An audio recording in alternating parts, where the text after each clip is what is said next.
굿모닝. 오늘도 좋은 아침입니다. 우리 하나님의 은혜와 평강이 사랑하는 성도님들 또 가정에 함께 하시기를 소망합니다. 오늘 하나님 말씀은 고린도전서 11장 2절에서 16절입니다. 고린도전서 11장 2절에서 6절 말씀 봉독하겠습니다. 너희가 모든 일에 나를 기억하고 또 내가 너희에게 전하여 준 대로 그 전통을 너희가 지킴으로 너희를 칭찬하노라.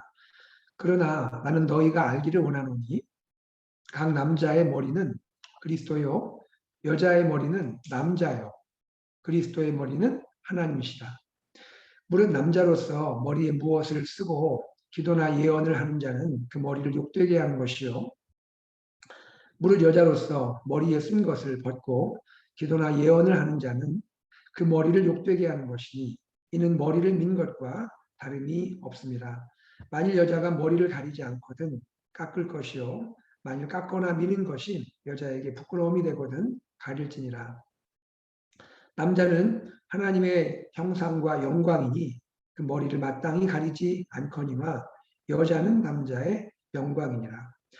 남자가 여자에게서 난 것이 아니요 여자가 남자에게서 났으며 또 남자가 여자를 위하여 지음을 받지 아니하고 여자가 남자를 위하여 지음을 받은 것이니 그러므로 여자는 천사들로 말미암아 권세 아래에 있는 표를 그 머리 위에 둘지니라. 그러나 주 안에는 남자 없이 여자만 있지 않고 여자 없이 남자만 있지 아니하리라. 이는 여자가 남자에게서 난 것 같이 남자도 여자로 말미암아 났습니다. 그리고 모든 것은 하나님에게서 났느니라. 너희는 스스로 판단하라. 여자가 머리를 가리지 않고 하나님께 기도하는 것이 마땅하냐? 만일 남자에게 긴 머리가 있으면 자기에게 부끄러움이 되는 것을 본성이 너희에게 가르치지 아니하느냐? 만일 여자가 긴 머리가 있으면 자기에게 영광이 되나니 긴 머리는 가리는 것을 대신하여 주었기 때문이니라. 논쟁하려는 생각을 가진 자가 있을지라도 우리에게나 하나님의 모든 교회에는 이런 관례가 없느니라. 아멘. 오늘 본문에서는요, 바울이 고린도 교회의 또 다른 이슈, 새로운 이슈를 다루고 있습니다. 그 이슈는 이런 거예요. 교회에서 예배를 드릴 때, 특별히 공예배를 드릴 때, 교회의 일부 여성들이 머리를 가리지 않고, 머리를 너울로 가리지 않고 예배에 참여한 그러한 모습을 두고 그 모습에 대한 질문과 바울이 또 이에 대한 답을 하는 그러한 형식으로 이루어지고 있습니다. 여러분 그 당시에 고린도 교회는요 예배를 드릴 때 공예배를 드릴 때 여성들이 특별히 결혼한 여인들이요 머리에 너울을 쓰고 그렇게 예배를 드리는 것이 하나의 관례였습니다. 이 관례를 바울이 또 전해주었고 이 관례를 지키고 있는 교회를 또 칭찬하고 있는 모습을 보여주고 있습니다. 2절 볼까요? 너희가 모든 일에 나를 기억하고 또 내가 너희에게 전하여 준 대로 그 전통을 너희가 지킴으로 너희를 칭찬하노라. 여기에서 소개되고 있는 이 전통, 여기 전통은 선한 전통을 말합니다. 여러 세대를 거쳐서 또 성도와 목회자 간에 가르치고 배워지고 그렇게 해서 교회의 문화가 된 이런 아름다운 내용들이 부모 세대에서 또 자녀 세대로 계속해서 세대로 이어져 가면서 교회의 아름다운 전통으로 남게 된 바로 그것을 여기에서 전통 혹은 관례라고 우리가 이해할 수가 있겠습니다. 자, 이러한 그 당시에 교회의 관례, 전통을 바울이 보여주고 있는데요. 그런데 교회에 어떤 여인들이 이러한 교회의 전통들을 무시하고 즉 교회 머리에 너울을 벗어버리고 교회에서 남자들처럼 그렇게 기도하고 예언하는 모습을 보이고 있었다는 것이죠. 자, 그런데 이렇게 행동을 하면서 이 여인들이 지금 갖고 있고 주장하고 있는 이 행동의 근거, 행동의 논리가 무엇이냐면 이런 것입니다. 우리가 고린도 교회 전체적인 이 고린도서에서 이해할 수 있는 것은 바울이 그것을 말하잖아요. 그리스도인의 자유를 말하지 않습니까? 그리스도인은 예수 그리스도 안에서 자유를 얻었다. 또 사실 그러다 보니 그리스도인들은 모든 부분에서 또 평등하다라는 것을 가르쳤고 또 알게 되었습니다.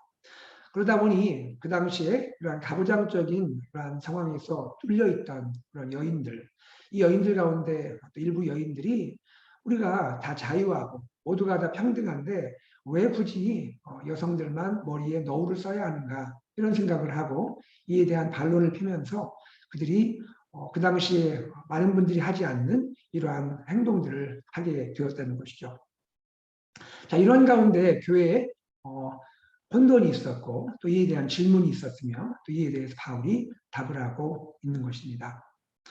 자, 여기에서 우리가 바울이 어떠한 이야기를 하고 있는지를 생각을 해야겠는데요. 바울은 두 가지 이유를 듭니다. 두 가지 이유를 들어서 고린도 교회 결혼한 여성들이 교회 아름다운 전통을 잘 이어가기를, 지켜가기를 권면하고 있는 것입니다.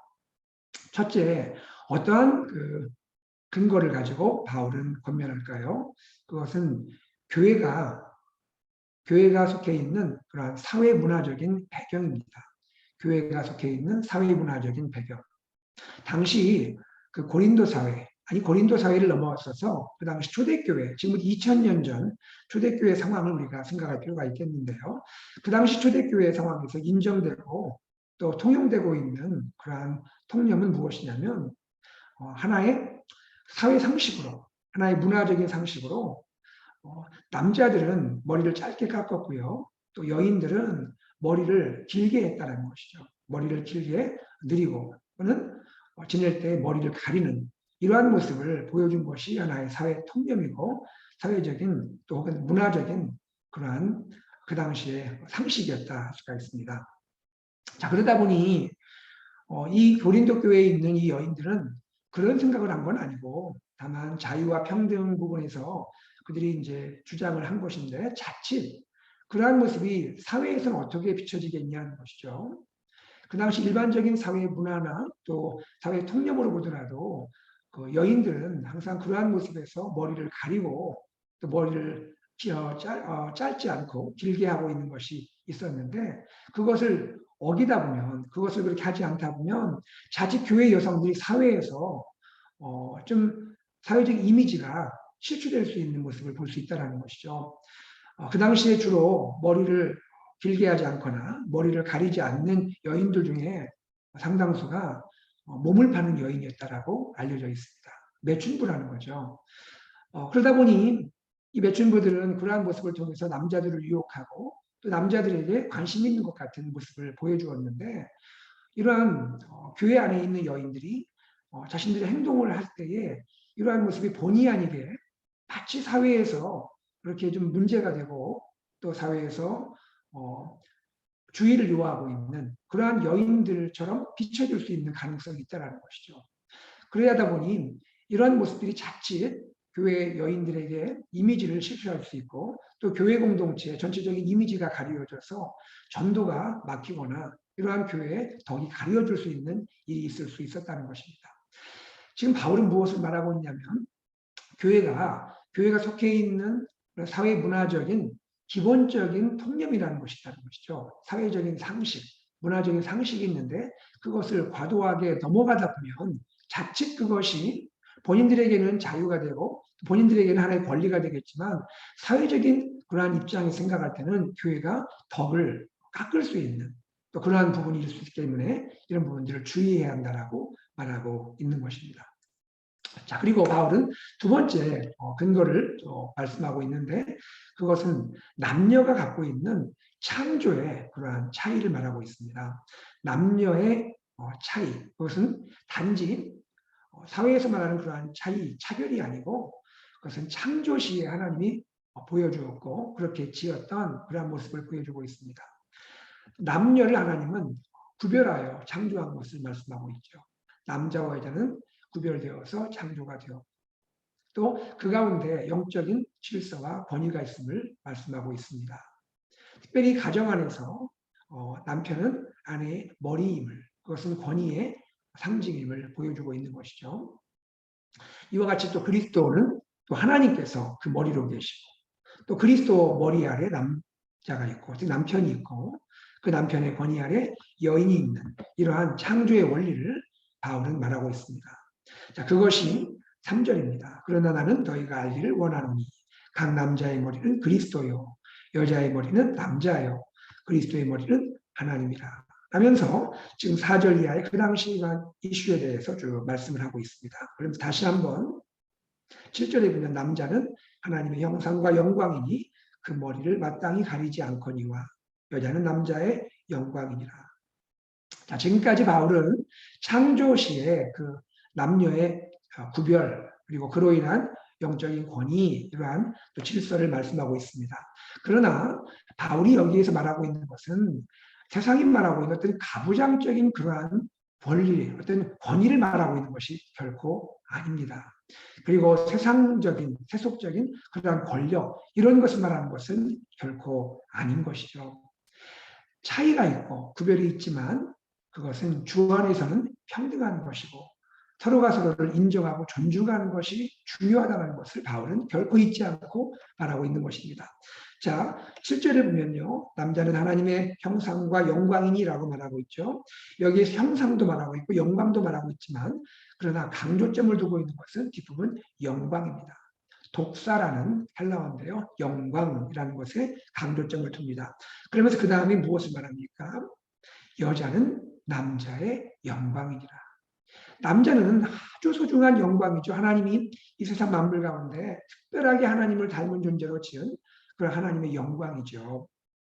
특별히 남자는 하나님을 닮았고 하나님을 예배하고 섬기는 그러한 부분에서 피조물에 비해서 비교할 수 없는 영광을 가진 존재가 그 당시 아담, 그렇죠? 남자였죠. 그런데 그 남자의 영광은 또한 무엇입니까? 남자의 영광은 누구입니까? 남자의 영광은 여자라고 분명히 말합니다.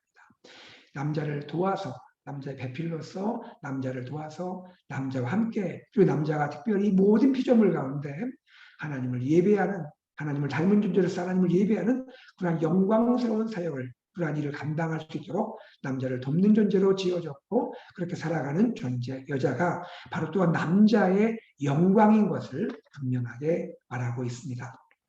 8절에 보면 남자가 여자에게서 난 것은 아니죠. 그렇죠. 이것은 특별히 창조시의 모습을 보여주고 있죠. 에덴 동산을 생각하시면 되겠습니다. 여자가 남자에게서 난 것이죠. 남자가 여자에게서 난 것이 아니고 여자가 남자에게서 난 것이다. 이거 아담과 하와 이야기를 하고 있습니다. 그러면서도 또 일반적인 그런 원리로 말하고 있는 것이죠. 9절에 또 남자가 여자를 위하여 지음받지 아니하고 여자가 남자를 위하여 지음받은 것이다. 말하고 있죠. 그러므로 여자는 천사들로 말미암아 권세 아래에 있는 표를 그 머리 위에 둘지니라. 이것은 무엇을 말합니까? 천사들로 말미암아 권세 아래에 있는 표란 말은 뭡니까? 남자도 하나님의 권세 아래에 있듯이 여자도 그 당시 특별히 결혼한 여인들은 남편의 권위 아래에 있다라는 그것을 잘 기억하고 존중해야 하는데 특별히 여기에서 천사들로 말미암아라고 하는 것은 여러분 우리가 알듯이 하나님께서 온 세상 만물을 하나님의 창조 가운데 다 이루고 또 창조하지 않으셨습니까? 그때 하나님을 섬기면서 하나님께 사역하면서 창조에 동참했던 천사들을 말하고 있는 것이죠. 그 천사들이 지금 성도들이 하나님께 예배하고 있는 모습을 지켜보고 있음을 암시하고 있습니다. 성도들이 구원받은 하나님의 백성들이 성도들이 하나님을 예배할 때 그 영광스러운 예배를 지켜보고 있음을 보여주고 있는 것이죠. 그 천사들은 창조를 보았고 또 지금 성도들이 구원받은 성도들이 하나님을 예배하는 모습을 보고 있는 것이죠. 그런데 이 창조의 원리를 알고 있는 천사들이 볼 때에 교회 모든 성도들, 특별히 여성도들도 그 천사들이 창조의 원리에서 그들이 다른 것을 보지 않도록 그러한 일관성 있는 창조의 원리를 볼 수 있도록 그렇게 해야 한다라고 말하고 있는 것입니다. 이처럼 창조의 원리와 질서를 중요하게 말하고 있죠. 이렇게 말하면서 그러나 다시 말씀드리지만 11절에 보면 분명히 바울은 이것이 남녀의 불평등을 가져온다든지 남녀의 차별을 가져와서는 안 되는 것을 분명히 말하고 있습니다. 11절 보겠습니다. 그러나 주 안에는 여기 주 안에는이 참 중요하죠. 우리의 주 그리스도 안에서는 남자 없이 여자만 있지 않고 여자 없이 남자만 있지 아니하니라. 남녀는 분명히 차이가 있고 그런 구별이 있지만 그러나 남자는 여자가 당연히 필요한 것이고 또 여자도 남자가 필요하다. 서로 필요를 채워주고 또 함께 해주는 그런 동반적인 관계이다. 이렇게 분명히 말하고 있습니다. 17절, 12절에 이는 여자가 남자에게서 난 것 같이 남자도 여자로 말미암아 났습니다. 그렇죠, 여러분. 이 세상에 최초의 남녀의 창조만 그런 것이지 그 다음 세상의 역사 가운데서는 남자에게서 여자가 나고 여자에게서 남자가 나고 서로 한쪽이 없이는 존재할 수 없는 그러한 반드시 필수 불가결한 그러한 존재가 상호 보완적이고 상호 존중이 이루어져야 할 관계가 남녀의 관계임을 말하고 있는 것입니다. 또한 가장 궁극적인 결론은 무엇입니까? 그리고 모든 것은 하나님에게서 났느니라. 모든 남녀의 기원은 궁극적으로 하나님이시다. 남자이든 여자이든 결국 궁극적으로는 하나님에게서 난 존재들이라. 이 말은 뭡니까? 남자, 여자의 차이는 있고 구별은 있지만 그러나 결코 이것이 차별과 그러한 또 이러한 부당한 불평등의 원인이 될 수는 없다라고 말하고 있는 것입니다. 인정하고 존중하고 세워지고 또 서로를 귀하게 여기고 서로를 채워주는 그러한 연합의 관계, 그런 동반적인 관계임을 분명히 기억할 것을 말하고 있는 것이죠. 이렇게까지 말하면서 바울 13절에서 말합니다. 고린도 성도들이 가질 수 있는 영적인 상식이라는 것이죠. 영적인 상식에 호소하고 있습니다. 너희는 스스로 판단하라. 너희가 이 모든 것을 알고 있지 않느냐. 내가 지금까지 말했던 두 가지, 교회가 속해 있는 사회의 기본적인 상식, 사회의 기본적인 통념, 문화적인 이러한 상식을 기억하고 어떻게 하는 것이 바람직할지를 잘 판단하라. 그리고 성경이 보여주고 있는 이러한 창세기로부터 지금까지 우리가 알고 있는 이 모든 창조의 또 원리, 창조의 질서 이것을 기억하면서 그러나 그 가운데서 하나님이 진정으로 무엇을 원하시고 무엇을 말씀하는지를 너희가 잘 기억하면서 스스로 판단할 수 있지 않겠느냐. 이것을 누가 너희에게 억지로 너희에게 강제로 그렇게 말하여서 너희가 지킬 것이 아니라 너희가 이러한 모든 것을 잘 판단해서 행동해야 하지 않겠느냐라고 바울은 말하고 있습니다. 그러면서 바울은 그 당시의 상황에서 고린도 교회를 향하여 말하고 있죠. 여자가 머리를 가리지 않고 하나님께 기도하는 것이 마땅하지 않겠느냐. 이것은 특별히 고린도 교회의 특수한 상황을 고려하고 있는 것이죠. 그 당시에 이러한 모든 것들을 고려할 때 여러분 특별히 결혼한 여성들이요 머리를 가리지 않고 하나님께 기도하는 것이 마땅하겠느냐라고 물으면서 여러분 잘 판단해서 머리를 가리고 너울을 쓰고 하나님께 기도하는 것이 옳지 않겠느냐 그렇게 호소하고 있는 것입니다. 자 14절에 계속해서 만일 남자에게 긴 머리가 있으면 자기에게 부끄러움이 되는 것을 본성이 너희에게 가르치지 아니하느냐. 여기에 본성이라는 것은 그 당시에 사회적인 문화적인 오랜 이러한 전통 관습 속에서 자연스럽게 형성되어 있는 그러한 사람들 마음 속에 있는 그러한 생각들, 그러한 행동의 그러한 기준이라는 것이죠. 그런 것이 너희에게 무엇이 옳은지를 가르치지 아니하니 만일 여자가 긴 머리가 있으면 자기에게 영광이 되나니 긴 머리는 가리는 것을 대신하여 주셨기 때문입니다. 여러분 이것을 오늘날에도 2000년 간격이 있는 문화적인 이러한 간격을 뛰어넘어서 오늘날에도 이것을 바로 적용하라. 그것은 무리가 있죠. 그렇게 여러분 적용하라는 뜻이 아니고요. 그 당시에 고린도 교회가 속해 있는 초대교회의 사회적 문화적인 배경을 고려하면서 그러나 하나님의 또 창조 질서를 이해하면서 그 당시에 고린도 교회가 보여주고 있는 이런 혼돈에 대해서 바울이 권면하고 있는 것입니다. 16절에 논쟁하려는 생각을 가진 자가 있을지라도 우리에게나 하나님의 모든 교회는 이런 관례가 없느니라. 항상 주의해야 한다라고 말하고 있는 것이죠. 여러분 여기에서 우리는 바울의 이 말씀의 원리를 통해서 우리에게 적용할 수 있겠죠. 오늘 우리 교회들은 우리 공동체 울타리 안에만 존재하는 그런 공동체는 아닌 것이죠. 여러분 우리가 예수 믿고 구원받고 우리가 공동체를 이루고 있는데 우리가 지금 저 달나라에 가서 신앙생활하고 있는 건 아니잖아요. 그렇죠? 우리가 저 또 다른 별에 가서 신앙생활하고 있는 거 아니잖아요. 우리는 우리가 속해 있는 21세기 이 시대 가운데 이 시대의 그러한 사회적 분위기 또 이러한 문화적인 상황 가운데 교회가 존재하고 있는 것 아니겠습니까? 우리 교회는 이 땅에 살면서 이 땅에 이 세상에 그런 기본적인 문화적인 상식 기본적인 사회적인 상식에 대해서 우리는 생각을 할 수밖에 없다는 것입니다. 이 말이 모든 사회적인 통념들, 모든 생각들을 다 교회가 수용하고 받아들여야 한다. 그 말을 말하는 건 아니죠. 그러한 것은 아니지만, 그러나 이 시대가 생각하고 있는 그러한 상식, 그러한 문화적인 상식들, 사회적 상식들을 우리는 생각을 하면서 어느 정도 눈높이를 우리가 맞춰가면서 살 때에, 그렇게 행동할 때, 그때 어느 정도의 공감이 형성되면서 사람들에게 복음을 전할 수 있고 사람들에게 예수님을 소개할 수 있고 우리가 함께하는 모습을 보일 수가 있지 않겠냐는 것이죠. 우린 그리스도 안에서 자유하다 해서 사회의 모든 것을 그것을 어그러뜨리고 다 부정하고 그렇게 우리 독자적으로만 행동한다면 그것은 결국 복음이 전해질 때 오히려 막힘이 될 수 있고 교회가 오히려 사회에서 인정받지 못할 수 있는 모습도 될 수 있다는 것입니다. 우리는 세상에 물들어서는 안 되는 것입니다. 세상의 세속적인 문화 또 죄의 문화에 물들어서는 안 되는 것이죠. 그러나 그럼에도 불구하고 하나님께 세상 가운데 주신 이러한 일반 은총의 영역이 있지 않습니까? 일반 계시의 부분이 있습니다.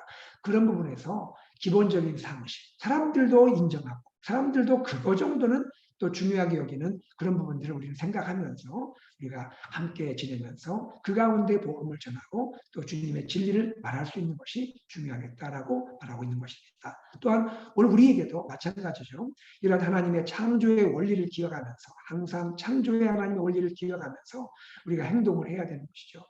남녀의 그러한 또 구별의 부분이라든지 또 이로 인한 또 영적인 어떤 질서, 권위라든지 생각을 해야 된다는 것이죠. 그러나 그럼에도 불구하고 그것이 결코 차별로 이어진다든지 그것이 억압이라든지 사회에서조차도 받아들이지 않는 그러한 부조리한 모습으로 나가도록 허용해서는 안 된다는 것입니다. 교회는 오히려 차이를 존중하고 인정하고 또 우리가 세워줄 수 있는 그리고 함께할 수 있는 이런 부분들을 분명히 기억하고 섬기고 사랑해야 한다.